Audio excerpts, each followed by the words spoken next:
মাসক গ্রামের এই পূর্বপাড়ার, উনি এক সময় আওয়ামী লীগ করত, কাপাসিয়া যুবলীগের সাংগঠনিক সম্পাদক ছিলেন। অবৈধভাবে ঘোড়া বিক্রি এবং জবাই করে এখান থেকে বাজারজাতকরণ করা হয়।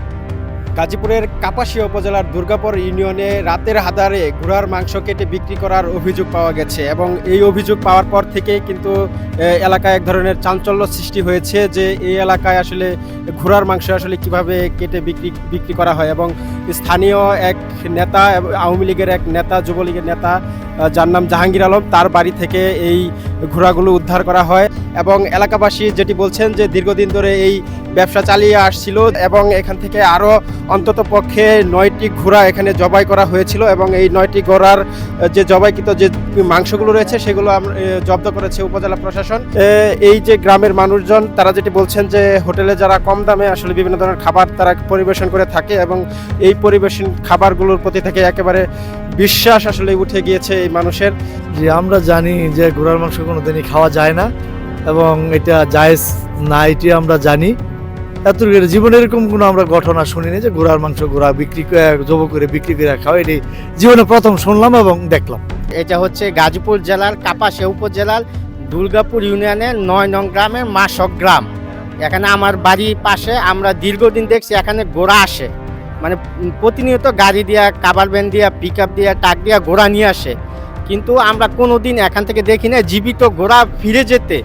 সবসময় দেখি কি এখানে আমাদের জীবিত ঘোড়াগুলো আসতেছে, কিন্তু জীবিত ঘোড়াগুলো এখান থেকে কোথাও যায় না। কিন্তু ওরা বলতো যে এখান থেকে আমরা ঘোড়া প্রসেস করে ঘোড়ার লোমগুলো কি কেটে অন্য জায়গায় বিক্রি করি, ঘোড়ার লোমগুলো বা ঘোড়ার যে জিনিসগুলো বিক্রি করা হয়, কিন্তু আমরা জীবিত ঘোড়া কখনো ফেরত দিতে দেখি না। এজন্য গ্রামবাসী একটা সন্দেহ জাগে, তারই প্রেক্ষিতে এখানে গ্রামবাসী মহল্লা গতকাল এখানে আসে, আয়সা দেখে এই ঘটনা এটি। আর এই বাড়িটা হচ্ছে এখানে যে জায়গার মালিক, এই মালিক হচ্ছে আগে ছিল হচ্ছে আওয়ামী লীগের কাপাসিয়া উপজেলার যুবলীগের সাংগঠনিক সম্পাদক। আমাদের এখন আজকের এই ঘটনার পর থেকে আমাদের টোটালি খাবারের বাইরে যে কম দামে যে সব হোটেলে খাবারগুলো দিচ্ছে, এটার প্রতি আমাদের টোটালি আজকে থেকে একটা অনবিশ্বাস তৈরি হলো যে আসলে আমরা ভালো খাবারটা খাচ্ছি না, মানসম্মত একটা খাবার খাচ্ছি না।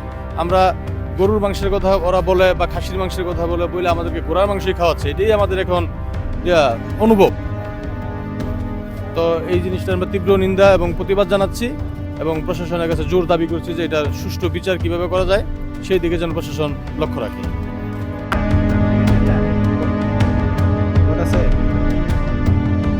গত রাত্রে মাসক গ্রামে আমরা লোকমারফত ফোনের মাধ্যমে বিভিন্ন খবরের মাধ্যমে জানতে পারলাম যে আমাদের মাসক পূর্বপাড়া জাহাঙ্গীর আলমের বাড়ি মানে অবৈধভাবে ঘোড়া বিক্রি এবং জবাই করে এখান থেকে বাজারজাতকরণ করা হয় এমন একটি চক্রকে গত রাত্রে এলাকাবাসী ধরেছে। আর তারই ধারাবাহিকতায় আমরা এখন আসছি দেখতে এসে আমরা ঘোড়াগুলো দেখতে পেয়েছি যে জবাই করা, পাশাপাশি আরও 11টি ঘোড়া ইউনুস মার্কেটে রয়েছে। আর আশেপাশে এই পাশে কঙ্কাল রয়েছে, এই পাশে পচা মানে চামড়া রয়েছে।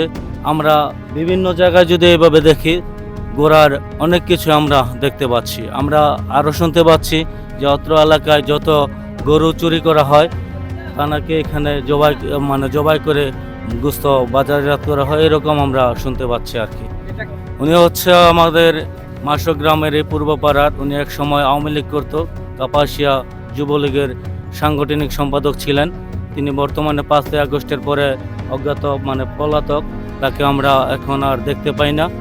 এখানে আমরা ইতিমধ্যে প্রচুর লোকজন দেখতে পাচ্ছি, অনেকে অত্র এলাকার উৎসুক জনতা এই জায়গায় চলে এসেছে।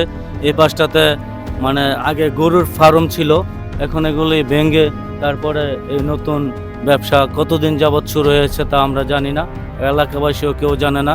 এটা মূলত অজ্ঞাতভাবে এই কাজটা চলছে।